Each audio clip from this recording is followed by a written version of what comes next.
बिस्मिल्लाहिर्रहमानिर्रहीम। अस्सलाम वालेकुम नाज़रीन, आप देख रहे हैं सरेआम न्यूज़। खबर शामिल करेंगे कोटला अरब अली खान से। चौधरी फैसल गुजर की रिपोर्ट के मुताबिक स्पेन की मुमताज़ सियासी व कारोबारी शख्सियत, यूथ रहनुमा, पाकिस्तान मुस्लिम लीग काफ मलक ताहिर यूनुस सबोर का दोस्त अहबाब के अजाज़ में ग्रैंड ज़हराना इफ्तार डिनर का अहतमाम।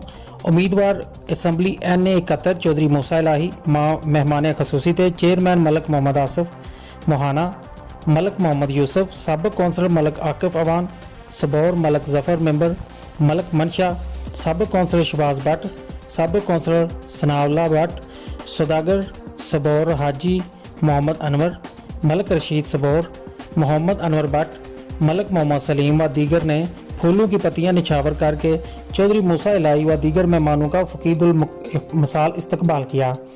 इस मौका पर मलक वहीद सरवर, अरफान अब्दुल्ला, नंबरदार मलक मोहम्मद आसिफ धुमा मलका, चौधरी फैसल गुजर सदर press club Kotla, Chaudhry Mohammad Fayyaz Anjan senior नायब सदर press club Kotla, Malik Mohammad Ashraf Awan general secretary press club Kotla, Raja Danish Faiz secretary तकरीबात प्रेस क्लब कोटला, राजा मोहम्मद अनस, मलक खालिद हुसैन, साबिक कौंसलर चौधरी वकास असलम बनिया, चौधरी नसीर रोलिया, मलक अतलस रसूल, चौधरी यासीन रोलिया, मिर्ज़ा खालिद कयूम व दीगर ने शिरकत की।